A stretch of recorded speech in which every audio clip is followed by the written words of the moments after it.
What's more important to you, credibility or going viral? A lot of times, Cam, I don't even know. I didn't know that it was going to go viral. A lot of these clips that go viral. Yeah. I'm telling you this, and I want somebody to send it to you. And I've been seeing it in the chat. Yeah. Y'all know who I'm talking about. I don't know who you talking about, but I'm with you. Nigga. Say my name again, and I'm gonna release the DMs because you're lying. Yeah. You said I reached out to you to come on Club Shay, and you a mofo. Recently, Shannon Sharpe has come forward to accuse Katt Williams of impacting his life and career negatively, despite their explosive interview just 2 months ago. The fallout continues to stir up drama and controversy within the comedy community. Initially, Katt received mixed reactions from fans and fellow comedians for his comments about other Black comedians, with some praising him and others criticizing him.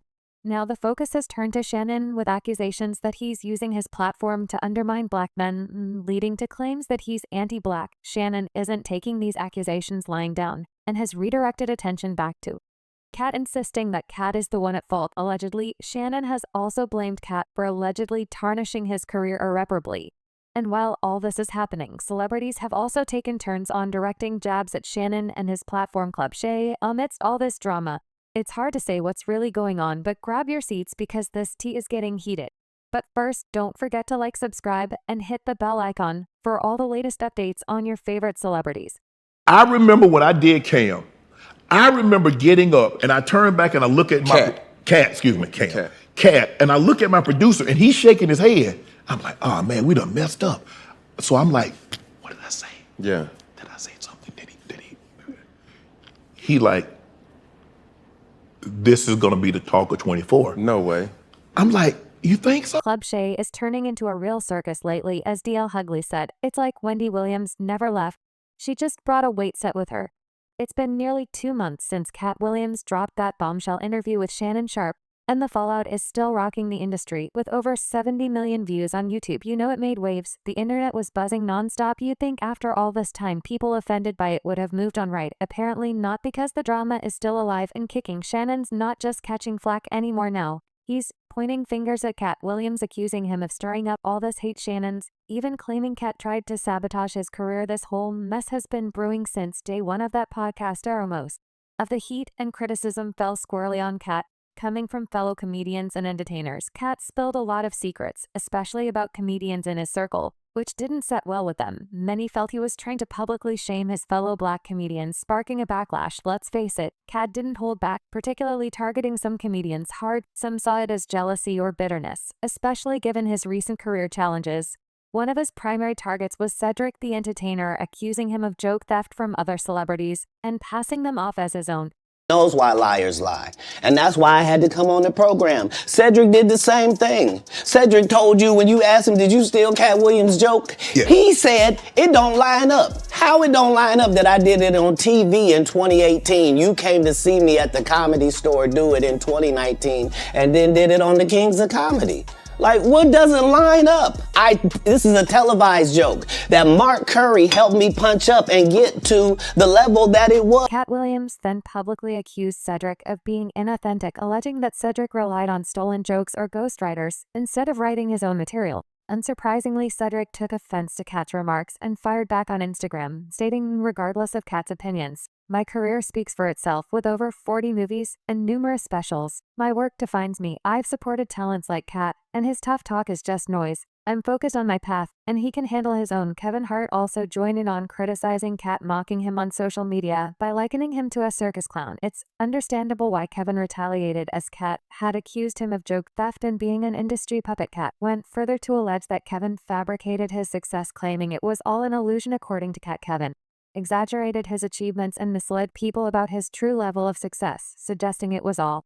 No one in Hollywood has a memory of going to a sold-out Kevin Hart show, there being a line for him ever getting a standing ovation at any comedy club. He already had his deals when he got here. Have we heard of a comedian that came to LA and in his first year in LA, he had his own sitcom on network television and had his own movie called Soul Plane that he was leading? No, we've never heard of that before that person or since that person. Katt's criticism of Kevin didn't come out of nowhere, as these two have a long-standing feud. It began when Katt spoke out about being sidelined by the industry for speaking his truth, asserting that his honesty led to him being blacklisted. Kevin took offense to this and publicly stated on The Breakfast Club that Katt's issue stemmed from substance addiction and being difficult to work with. He said, "Risk to the studios, which is why the studios stopped with you. Why was he at risk? He chose you. Oh, okay. Take responsibility for what you chose and say, you know what, I gotta fix me, and I'm gonna come back and I'm gonna stand up for." Katt airing out his grievances about him and his club Shay was seen as payback for Kevin's earlier comments. But Kevin swiftly responded by labeling Katt as a circus act, while it was a biting comeback from Kevin. The back and forth continued between Katt and the comedians. He called out on the show, interestingly, amidst the criticism directed at Katt from those he and Shannon discussed. Shannon notably refrained from coming to Katt's defense. He watched silently as Katt faced intense criticism, without speaking up to defend him or challenge his detractors. As Beyoncé says, what goes around comes around. Allegedly now, it's Shannon who's under fire from those who previously criticized Katt heavily. Shannon is reportedly struggling to fend off these comments with a tide. Turning against him after Katt's interview, it was Katt himself who bore the brunt of criticism. Now the situation is flipped, and Shannon is battling these accusations and harsh remarks. It seems Shannon Sharpe is facing exactly what Katt warned about earlier this year, according to Shannon. After Katt appeared on Club Shay, intended as a platform for candid storytelling, critics began targeting the podcast. Shannon didn't expect the intense backlash. Former enthusiastic guests were suddenly backing out criticism of his interviewing style, and efforts to cancel him were actively underway. It began with his interview featuring Monique, who criticized Tyler Perry, Oprah, and even her own son. This prompted accusations against Shannon of using his platform to stir up unnecessary drama among comedians. It seemed like the show's focus was inviting comedians to criticize others who weren't present to defend death themselves, raising questions about the fairness and integrity. Dave Chappelle was among the first comedians to criticize Shannon and Katt, stating, "Now what's going on here?" He roasted the brothers.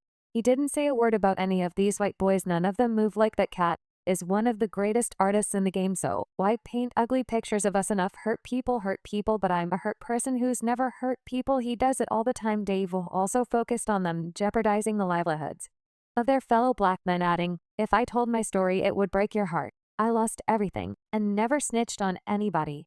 And he's acting like he's the judge of truth. Katt, look, I rock with Katt heavy, but tell me, how does messing with another brother's money fit into the game? When does snitching on another brother become part of the game? Once Dave Chappelle opened up the conversation, it quickly became the dominant topic of discussion. People shifted their focus away from Katt and began scrutinizing Shannon's role in the whole affair. There was a growing sentiment that Shannon was intentionally courting controversy by inviting outspoken comedians to critique their peers, fully aware that it would generate immense viewership. And it did. The interviews with Katt and Monique turned out to be Shannon's most viral and widely viewed segments to date. If his intention was to drive up views, he undoubtedly succeeded. After all, drama, controversy, and sensational accusations have always been a magnet for public interest like many others. I can't deny that it's compelling viewing, so while I may not entirely agree with this approach, it's hard to argue with the results he achieved in terms of viewership. However, discontent among other comedians has been vocalized particularly by DL Hughley, who accused Shannon of stirring drama and enabling guests to propagate falsehoods and distorted narratives about their peers. Despite Katt Williams refraining from criticizing DL Hughley during his Club Shot interview, DL Hughley didn't hold back in condemning Katt for his remarks about fellow comedians. He also took a swipe at Shannon Sharpe, likening him to Wendy Williams with muscles.